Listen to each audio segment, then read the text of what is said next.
Hello, class. Last week we read about the liturgical calendar, and this week our chapter focuses on the season of ordinary time. And we are in ordinary time right now up until when Advent begins. During the season of ordinary time, we celebrate the life and teachings of Jesus Christ. We gather. Jesus, help us live in your love every day of the year. What do you think when you hear the word ordinary? Can you think of some other words that mean the same thing? We believe. During the season of ordinary time, we celebrate the whole life of Jesus Christ. We listen to his teachings about God the Father and about his love and forgiveness. We learn what it means to be a disciple. We celebrate everything that Jesus did for us. We celebrate his life, death, and resurrection. The season of ordinary time lasts 33 to 34 weeks. It is the longest season of the year, and it is the only season that is celebrated in two parts. The first part is celebrated between the seasons of Christmas and Lent. The second part of ordinary time lasts many weeks and spans the time between the seasons of Easter and Advent.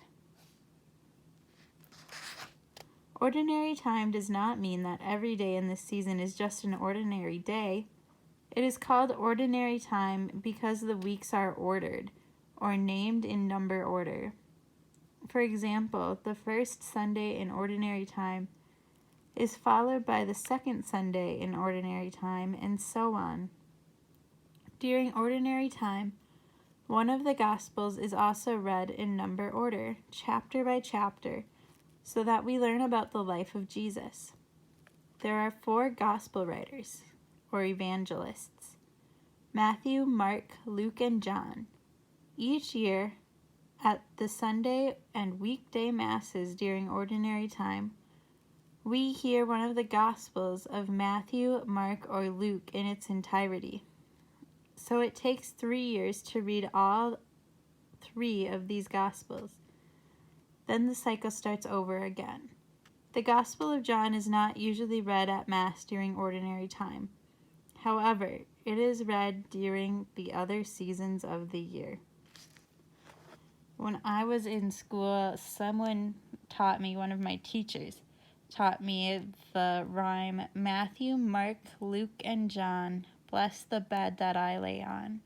And since then I've been able to remember the 4 Gospel writers, so maybe that will help you remember them too. Saint Matthew. His feast day is September 21st. Matthew was a tax collector. He gave up everything to follow Jesus. The Gospel of Matthew focuses in a special way on Jesus being both divine and human. Over the centuries, each Gospel was identified by a symbol. The symbol of Matthew's Gospel is an angelic young man. This symbol means that Jesus is both God and man. Saint Mark, feast day April 25th. Mark's Gospel is the shortest one, and it may be the very first Gospel written. The symbol of Mark's Gospel is a royal winged lion. It is a symbol of kingship.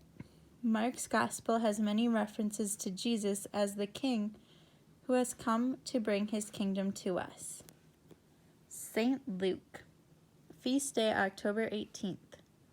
Luke wrote both a Gospel and the Acts of the Apostles. Luke's Gospel, like the Gospel of Matthew, includes the stories of Mary, Joseph, and the coming of the Son of God into the world. The symbol of Luke's Gospel is the winged ox. During the time of Jesus, an ox was an animal that was sacrificed in the temple. In Luke's Gospel, we learn that Jesus is our new sacrifice. He offered himself to save us, and because of his death and resurrection, we have a new life.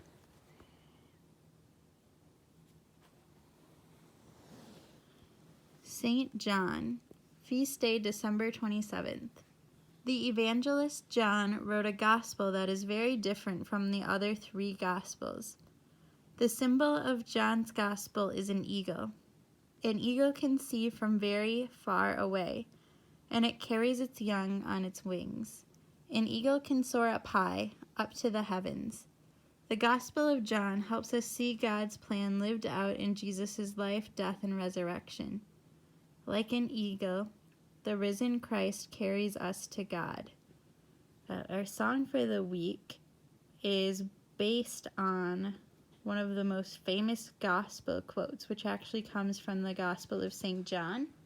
The verse from chapter 3, verse 16 says, "For God so loved the world that he gave his only begotten Son, that we should not perish, but may have eternal life." And St. John's Gospel is not one of the 3 that we would call the synoptic Gospels.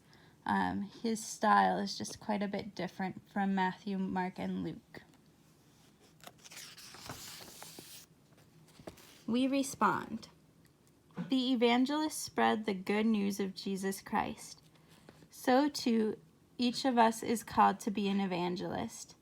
As members of the church, we spread the good news and share our faith so others might believe. Look at Jesus' words written down by the evangelists. What do these words mean to you? Rewrite these words as if Jesus were saying them today. Do to others whatever you would have them do unto you. Take courage. It is I. Do not be afraid. Be merciful, just as your Father is merciful. Love one another as I love you. Also in our book we have a prayer that has to do with St. Francis, whose feast day is celebrated at the beginning of October.